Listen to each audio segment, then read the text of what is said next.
ಯಾವ ವಿಷಯದಾಗ ಸುಳ್ಳು ಹೇಳಿದ್ರು ಚರ್ಚೆ ಆಗ್ಬೇಕಲ್ಲ ಅದ ಎಚ್ಚರ ಹಾಕ್ಬಂಡಿ ಯಾವ ವಿಷಯದಾಗ ಸುಳ್ಳು ಹೇಳಿದ್ರೆ ಚರ್ಚೆ ಆಗ್ಬೇಕ್ರಿ. ಕೇಂದ್ರದಿಂದ GST ಬರಬೇಕಾದಂತ ಹಣ ಬಂದಿದೆ, ಬಟ್ ಅದನ್ನ ಸುಳ್ಳು ಹೇಳಿ ಕೇಂದ್ರಕ್ಕೆ ಅಪ್ಪ ಅಂದ್ರೆ ಸುಳ್ಳು ಹೇಳೋದ್ರಲ್ಲಿ ನಿಂತಿದ್ರು ಅಂತ ಆ ರೀತಿಯಾಗಿ ಅಂದ್ರೆ ನೋಡಿ. ಅದಕ್ಕೆ ಹೇಳಿದಲ್ಲ, ನೀವು ಸ್ಟಡಿ ಮಾಡ್ಬೇಕಂತ ಅದಕ್ಕೆ ಹೇಳಿದ್ರೆ ಅಂದ್ರೆ ನಾವು ಕೊಡೋದು 2 ಲಕ್ಷ ಕೋಟಿ, ನಮಗೆ ಬರೋದು 56 ಹೆಚ್ಚು ಕಮ್ಮಿ ಈ ರೇಂಜ್ನಾಗ ಕೊಡ್ತಾರೆ.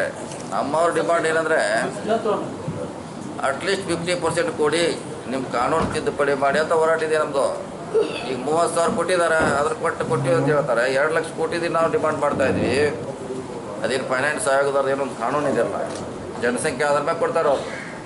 UP ಬಿಹಾರದವ್ರಿಗೆ ಹೆಚ್ಚು ಕೊಡ್ತಾರೆ ದುಡ್ಡು. ನಮ್ಮದು highway express highway Yamuna Ganga express highway ಅವ್ರು ಮಾಡ್ತಿದ್ದಾರೆ, ಅದ್ರ ಡಿಮಾಂಡ್ ಇದೆ ಹೊರತ. ಅದಕ್ಕೆ ನೀವು ಲಾಸ್ಟ್ ಟೈಮ್ 36,000 ಕೋಟಿ ಕೊಟ್ಟಿದ್ದಾರೆ ನಮಗೆ. ಕೊಟ್ಟಟ್ಟ ಅವ್ರು ಏನಕ್ಕೆ ಕಾನೂನಲ್ಲಿದೆ ಅದು ಬಂದಿದೆ.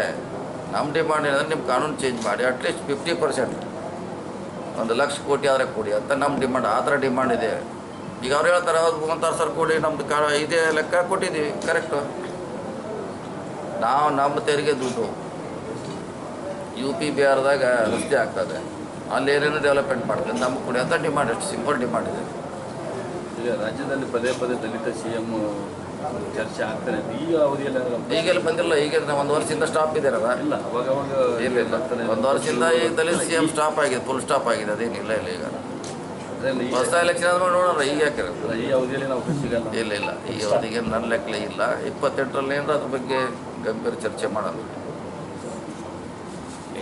ಉತ್ತರಾಖಂಡಲ್ಲಿ ಮತ್ತೊಂದು ಕ್ಷಣ ಕ್ಷಣದ ಸುದ್ದಿಗಳಿಗಾಗಿ ಫ್ರೀಡಂ ಟಿವಿ ಸಬ್ಸ್ಕ್ರೈಬ್ ಮಾಡಿ, ಲೈಕ್ ಮಾಡಿ ಹಾಗೂ ಫಾಲೋ ಮಾಡಿ. ಹೊಸ ಸುದ್ದಿಗಳ ನೋಟಿಫಿಕೇಶನ್ಗಾಗಿ ಬೆಲ್ ಐಕಾನ್ ಮೇಲೆ ಕ್ಲಿಕ್ ಮಾಡಿ.